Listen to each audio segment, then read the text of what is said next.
Communication and interpersonal skill. ये communication क्या होता है, इंटरपर्सनल स्किल क्या होता है। तो जो हमारा कम्युनिकेशन होता है,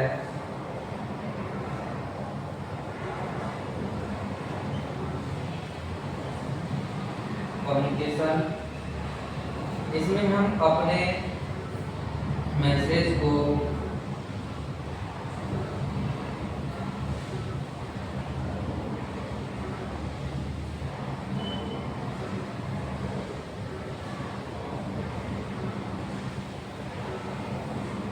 अपने मैसेज, इंस्ट्रक्शन,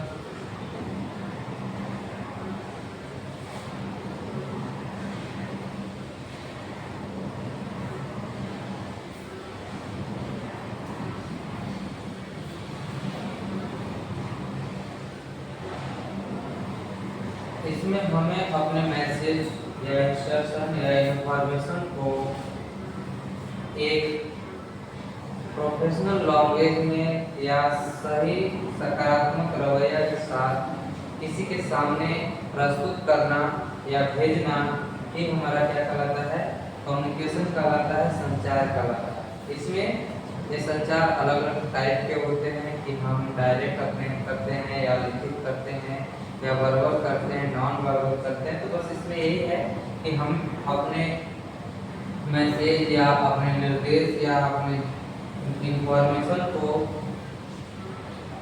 एक स्थान से दूसरे स्थान तक या एक व्यक्ति से दूसरे व्यक्ति तक कैसे पहुंचाते हैं, उसी को हम बोलते हैं कम्युनिकेशन संचार। यह कम्युनिकेशन संचार क्यों जरूरी है, तो वर्क प्लेस पे कार्य करने के लिए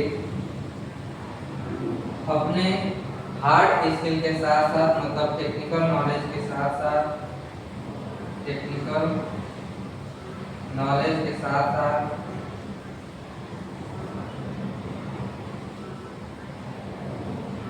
टेक्निकल नॉलेज के साथ साथ हमें सॉफ्ट स्किल में जैसे कम्युनिकेशन का होना भी जरूरी है, जिससे कि आपसी जो बातचीत होती है वो इसी कम्युनिकेशन के जरिए किया जाता है, जिसमें कि बातचीत करने का तरीका, लैंग्वेज एवं उसकी रवैया समझ में आती है। जैसे इंटरपर्सनल जो होता है, इंटरपर्सनल का मतलब इंटरपर्सनल, इसमें क्या होता है कि आपसी बातचीत,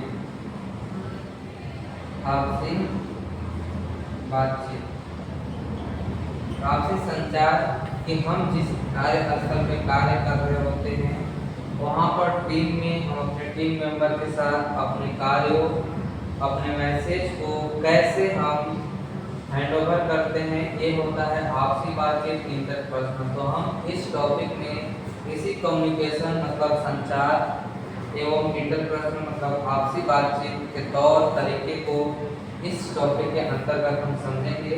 तो सबसे पहले हम समझेंगे कम्युनिकेशन क्या है।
तो कम्युनिकेशन क्या है कि हम जिस कार्यस्थल पे कार्य कर रहे होते हैं उस कार्यस्थल का उस कार्य का सिर्फ टेक्निकल नॉलेज होना आवश्यक नहीं है, इसके अलावा उसके साथ साथ उसमें सॉफ्ट स्किल का होना भी जरूरी है। उस सॉफ्ट स्किल के अंतर्गत अगर हम कम्युनिकेशन की बात करें, संचार की बात करें, तो संचार का अर्थ ही है, कम्युनिकेशन का अर्थ ही है कि इंफॉर्मेशन, जानकारी, अपने विचार, आइडिया, अपने इंस्ट्रक्शन, निर्देश, अपने फीलिंग्स एवं मैसेज को एक व्यक्ति से दूसरे व्यक्ति तक एक सही तरीके से, प्रॉपर ढंग से, प्रॉपर तरीके से पहुंचाना, मतलब सही तरीके से पहुंचाना कम्युनिकेशन कहलाता है।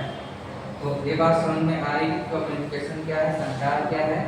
तो इसमें संचार का ही अर्थ होता है कि अपने इंफॉर्मेशन, अपने आइडियाज, अपने फीलिंग्स, अपने इंस्ट्रक्शन को या अपने मैसेज को एक व्यक्ति से दूसरे व्यक्ति तक पहुंचाना, लेकिन कैसे? एक प्रॉपर ढंग से, एक प्रॉपर तरीके से, सही तरीके से पहुंचाना ही कम्युनिकेशन कहलाता है, संचार कहलाता है। अब हम इसे अगर आसान शब्दों में समझें तो इसमें सेंडर होगा, सेंडर अपने मैसेज कम्युनिकेशन मीडियम के द्वारा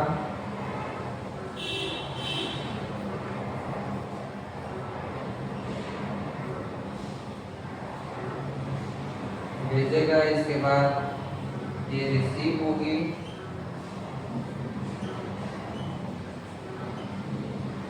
एवं इसको अंडरस्टैंड करेंगे, देन इसका अलग प्रोसेस होना चाहिए।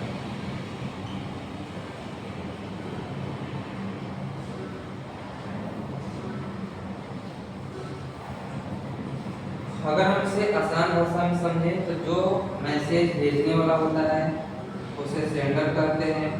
ये सेंडर अपने मैसेज को, अपने इंफॉर्मेशन को, अपने आइडिया को, अपने फीलिंग्स को क्या करता है? कम्युनिकेशन मीडियम के जरिए, मतलब उस कम्युनिकेशन का मीडियम क्या है, माध्यम क्या है, हम किस माध्यम से संचार कर रहे हैं, उस कम्युनिकेशन मीडियम के द्वारा भेजता है। इसके बाद वो मैसेज रिसीव होती है, इसके बाद उसे अंडरस्टैंड मतलब समझता है, रिसीवर उसको समझता है, एंड देन उसको रिप्लाई करता है, जिसको हम बोलते हैं कि फीडबैक।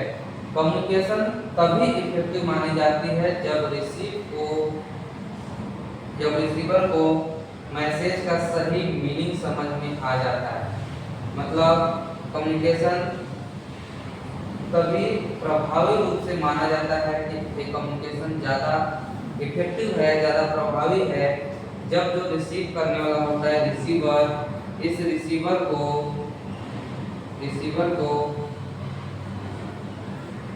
सेंडर की बातें आसानी से समझ आ जाए।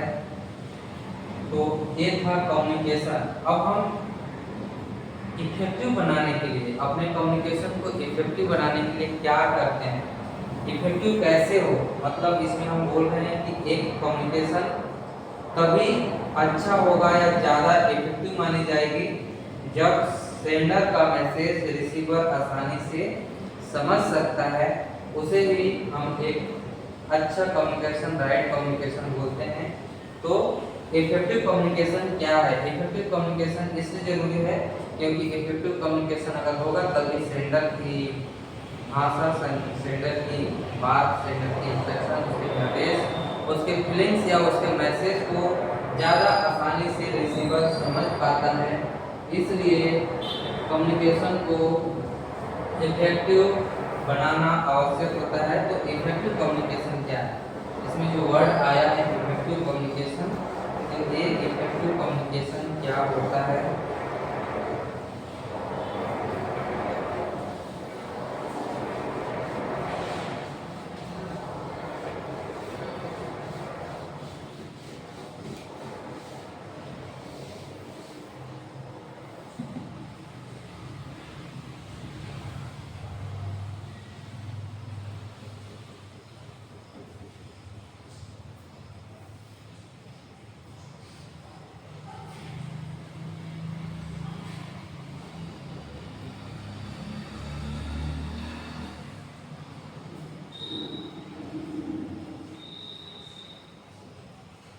इफेक्टिव कम्युनिकेशन, प्रभावी संचार।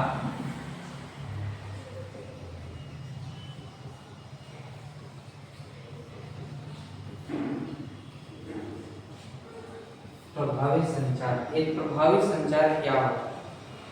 तो ऐसा संचार जिसमें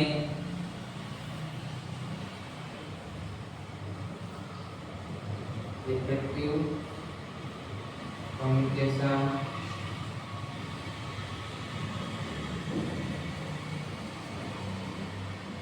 वह कम्युनिकेशन है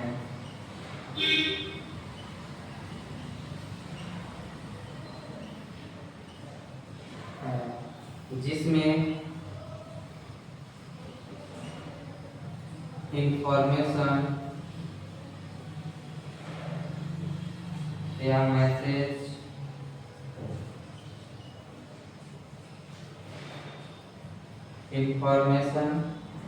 या मैसेज या इंस्ट्रक्शन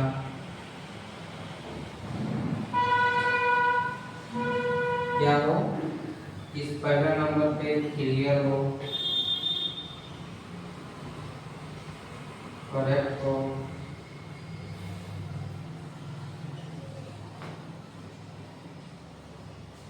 कंप्लीट हो,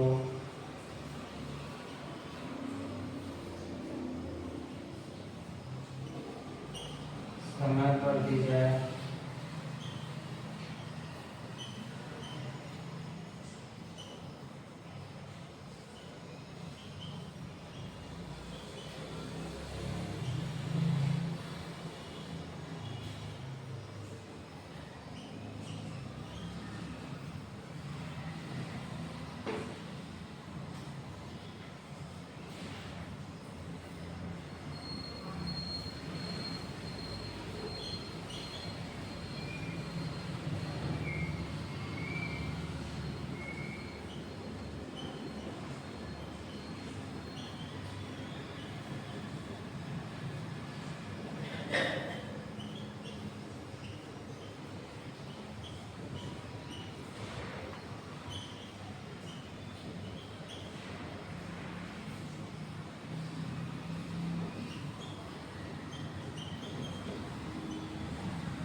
तो इफेक्टिव कम्युनिकेशन क्या होता है? तो इफेक्टिव कम्युनिकेशन वह कम्युनिकेशन है जिसमें इंफॉर्मेशन या मैसेज या इंस्ट्रक्शन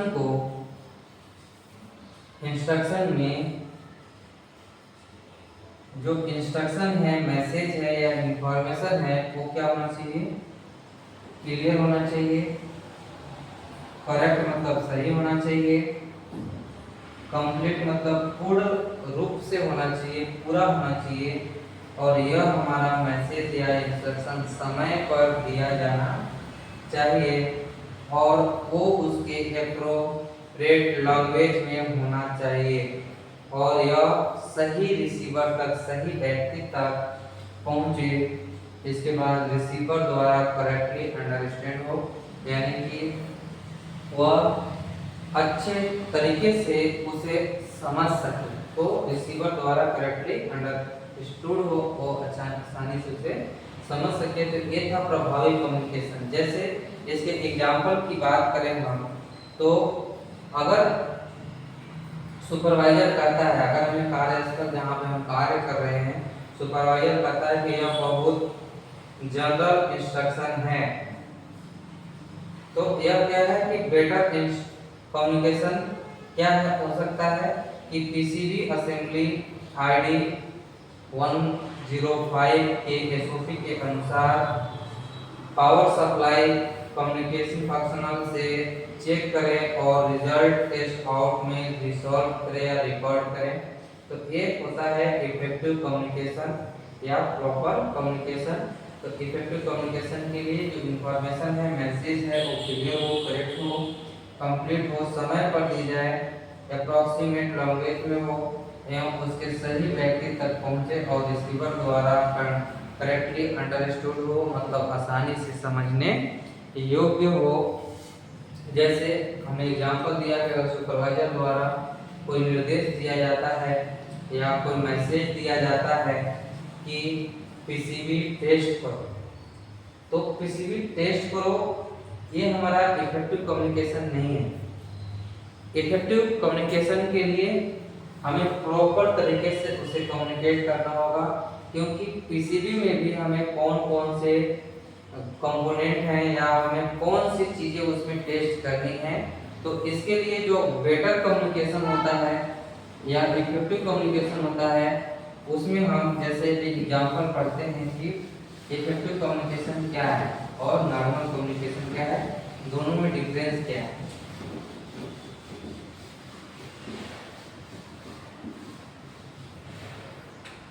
नॉर्मल कम्युनिकेशन और इधर है इफेक्टिव। इसमें सुपरवाइजर कहता है कि पीसीबी को टेस्ट करो, यानी कि पीसीबी की जांच करो। ये जो हमारा इंस्ट्रक्शन है, ये मैसेज जो है,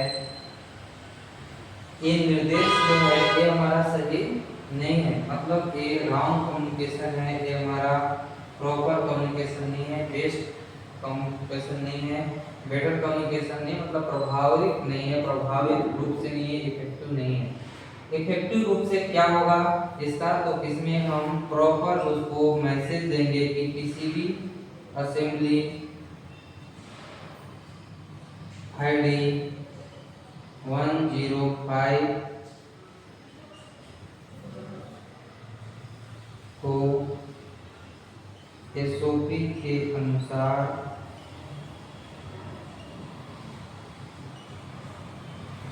पावर सप्लाई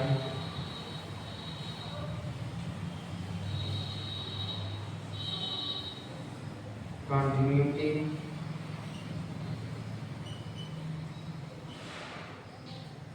और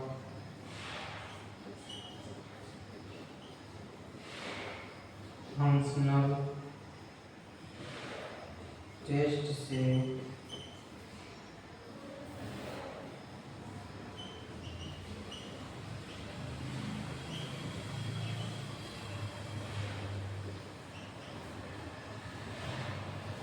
चेक करो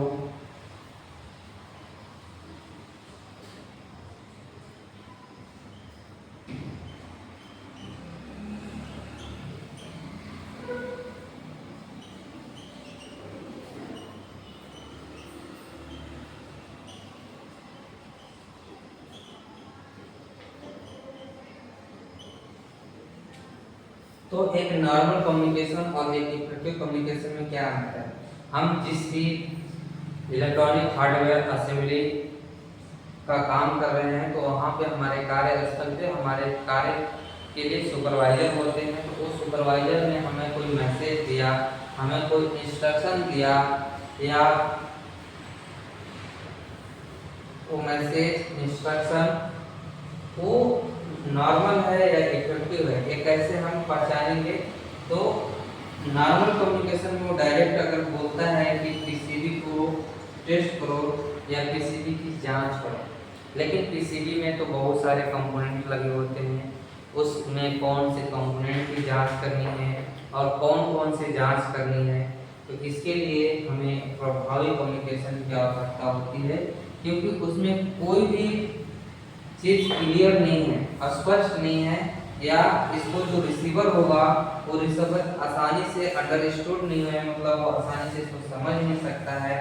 तो ये हमारा इफेक्टिव कम्युनिकेशन नहीं होगा। इसमें कोई भी चीज कंप्लीट इंफॉर्मेशन नहीं है, कंप्लीट इंस्ट्रक्शन नहीं है, कंप्लीट इंफॉर्मेशन नहीं है, कंप्लीट मैसेज नहीं है, इसलिए हमारा इफेक्टिव नहीं है, नॉर्मल है। लेकिन इसमें बोला जा रहा है कि पीसीबी असेंबली के जो आईडी 105 को एसओपी के अनुसार जो उसका स्टैंडर्ड ऑपरेशन प्रोसीजर होगा उसके अनुसार अब क्या चेक करना है, उसमें पावर सप्लाई, उसकी कंटिन्यूटी, उसकी सततता, कि वो कंटिन्यूटी है या बीच से कहीं ब्रेक है, उसकी फंक्शनल टेस्ट, उसकी क्रियात्मक जांच करनी है। कार्य कर रहा है कि नहीं कर रहा है। टेस्ट से चेक करो, मतलब उस पीसीबी को एक करके टेस्ट करो और रिजल्ट टेस्ट शीट में रिकॉर्ड करें, मतलब उसका जो रिजल्ट टेस्ट शीट है उसमें उसका रिकॉर्ड मेंटेन करो। ये एक प्रभावी तरीका है अपने टीम को इंफॉर्मेशन देने के लिए, इंस्ट्रक्शन देने के लिए, मैसेज देने के लिए। तो ये है एक कम्युनिकेशन। ये किसके जरिए हम कर रहे हैं? तो यह एक संचार के माध्यम से कर रहे हैं। तो संचार क्या होता है, प्रभावी संचार क्या होता है, ये हम समझ पाए। तो संचार फिर से एक बार समझते हैं कि संचार अपने इंफॉर्मेशन, अपने मैसेज, अपने इंस्ट्रक्शन, अपने फीलिंग्स को एक व्यक्ति से दूसरे व्यक्ति तक सही तरीके से पहुंचाना ही कम्युनिकेशन कहलाता है। लेकिन इफेक्टिव कम्युनिकेशन क्या होता है? तो इफेक्टिव कम्युनिकेशन वह कम्युनिकेशन है जिसमें अपने इंफॉर्मेशन, अपने मैसेज को सही तरीके से दूसरे व्यक्ति तक पहुंचाना इफेक्टिव कम्युनिकेशन है। लेकिन इफेक्टिव कम्युनिकेशन में क्या होना चाहिए? इफेक्टिव कम्युनिकेशन में अपने इंफॉर्मेशन, अपने मैसेज, जो हमारा इंफॉर्मेशन है, जो हमारा मैसेज है वो क्लियर हो, कंप्लीट हो और अंडरस्टूड हो, मतलब दूसरे जिसके पास जाए वो समझ सके।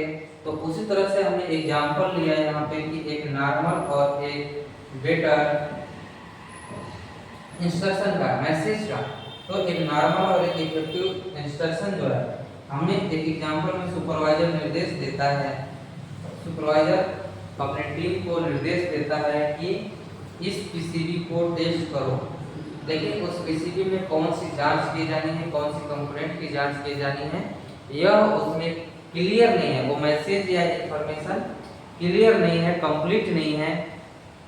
तो हम इसकी प्रॉपर तरीके से जांच नहीं कर सकते हैं और यह हमारा कार्य बहुत अच्छा नहीं होगा, प्रभावी नहीं होगा। लेकिन प्रभावी तरीका क्या है? उस मैसेज को, उस इंफॉर्मेशन को वहां तक पहुंचाने की जो प्रभावी तरीका है उसमें हम ये बोलेंगे कि पीसीबी असेंबली आईडी 105 या 205, जो भी उसकी आईडी है वो पीसीबी असेंबली की आईडी 105, मतलब किस कंपोनेंट के, अलग अलग कंपोनेंटों की अलग अलग आईडी होती है।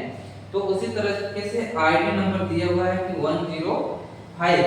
इस 105 को एसओपी के अनुसार, एसओपी मतलब किसी भी कार्य को करने के लिए, किसी भी ऑपरेशन को करने के लिए, उसके प्रचालन के लिए उसका एसओपी बनाया गया होता है, जिसे स्टैंडर्ड ऑपरेशन प्रोसीजर कहते हैं। तो स्टैंडर्ड ऑपरेशन प्रोसीजर के अनुसार इसमें पावर सप्लाई, इसकी पावर सप्लाई की जांच करनी है, उसमें जो कंटिन्यूटी उसकी है उसकी कंटिन्यूटी की जांच करनी है, और उसके फंक्शनल टेस्ट, मतलब वो कार्य कर रहा है कि नहीं कर रहा है, ये टेस्ट करो। और जांच का जो सीट है उसमें उसके रिकॉर्ड को मेंटेन करो।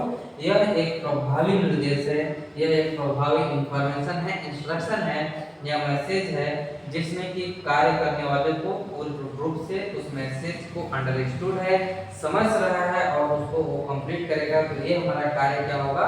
प्रभावी होगा। तो इस तरीके से जहां भी हम जिस कार्यस्थल पे कार्य कर रहे होते हैं तो वहां पे सिर्फ अपने स्किल, सिर्फ अपने हार्ड स्किल का नॉलेज होना आवश्यक नहीं है, बल्कि अपने जो हार्ड स्किल है उस हार्ड स्किल को एक व्यक्ति से दूसरे व्यक्ति तक पहुंचाने के लिए हमें सॉफ्ट स्किल की जरूरत होती है। और उस सॉफ्ट स्किल में एक जो तरीका है कि अपने मैसेज इंफॉर्मेशन को एक व्यक्ति से दूसरे व्यक्ति तक पहुंचाएं, वो कम्युनिकेशन मीडियम के माध्यम से। तो वो हमारा क्या रहता है? Communication and interpersonal skill. ठीक है, तो अब हम पढ़ते हैं कि कम्युनिकेशन का इंपॉर्टेंस क्या है, इसके क्या महत्व है, कम्युनिकेशन क्यों जरूरी है। तो हम आगे अभी पढ़ते हैं कि इंपॉर्टेंस ऑफ कम्युनिकेशन।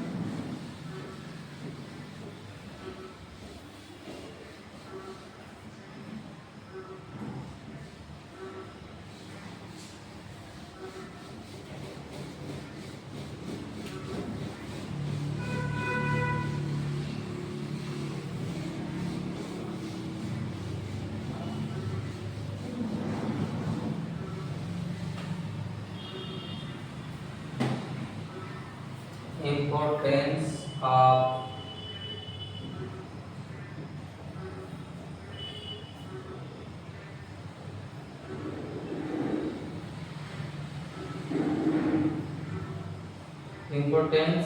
कम्युनिकेशन।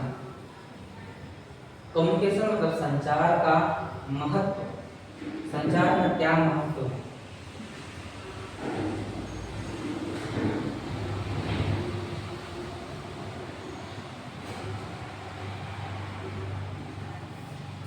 अपने वर्क प्लेस का जहाँ पे हम कार्य कर रहे होते हैं वहाँ पर इफेक्टिव कम्युनिकेशन बहुत ज़रूरी है, बहुत महत्वपूर्ण है।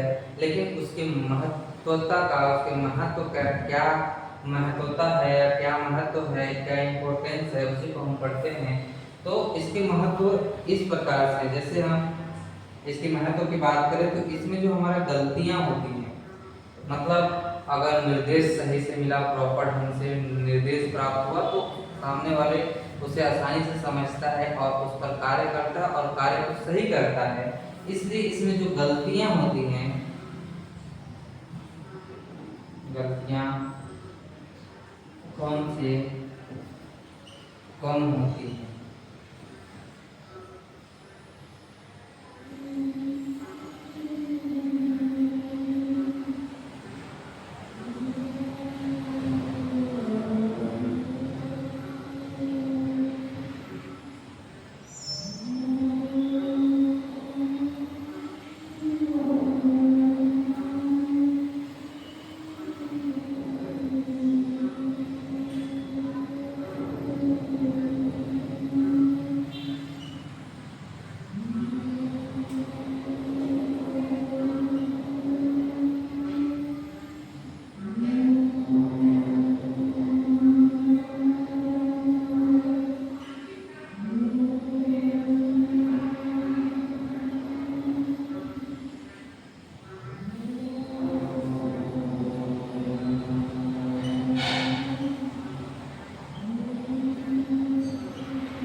जैसे संचार का जो महत्व होता है कि इफेक्टिव कम्युनिकेशन क्यों जरूरी है, तो इस संचार का महत्व क्या है कि अगर हमें प्रॉपर तरीके से हम उस मैसेज या इंफॉर्मेशन को सामने वाले व्यक्ति तक पहुंचाते हैं तो वो जो कार्य को करने का तरीका होता है, कार्य इंस्ट्रक्शन होता है, जो वर्क इंस्ट्रक्शन होता है, उस वर्क इंस्ट्रक्शन को आसानी से समझ पाता है और वो कार्य को करता है, जिससे कि गलतियां कम से कम ना के बराबर होती है। अगला वर्क इंस्ट्रक्शन सही तरीके से समझ में आ जाते हैं, क्योंकि हमारा जो कम्युनिकेशन है वो सही तरीके से होगा। टीम कोऑर्डिनेशन बेहतर होता है। हम जिस टीम को कोऑर्डिनेट कर रहे हैं, हम जिस टीम में कार्य कर रहे होते हैं, हम जिस टीम को इंस्ट्रक्शन दे रहे होते हैं, उस टीम का जो कोऑर्डिनेशन होता है, उसका जो समन्वय होता है वो बेहतर होता है और वो कार्य भी हमारा बेहतर होगा। अगला है प्रोडक्टिविटी बढ़ती है, क्योंकि इस कार्य में सब कुछ क्लियर है, सब कुछ कंप्लीट है, सब वर्क इंस्ट्रक्शन समझ में आ रहा है, तो हम जिस काम को कर रहे होते हैं उसकी उत्पादन बढ़ती है, उसकी प्रोडक्टिविटी बढ़ती है। तो अगला है प्रोडक्टिविटी बढ़ती है। अगला सेफ्टी इंप्रूव होती है, इससे हमारा जो कार्य की सेफ्टी, क्योंकि वर्क इंस्ट्रक्शन जब हम अच्छे से समझ लेते हैं, अच्छे से एसओपी समझ लेते हैं, तो हमारा सेफ्टी इंप्रूव होती है, सेफ्टी बढ़ती है। इसके बाद डिसीजन मेकिंग आसान होती है, क्योंकि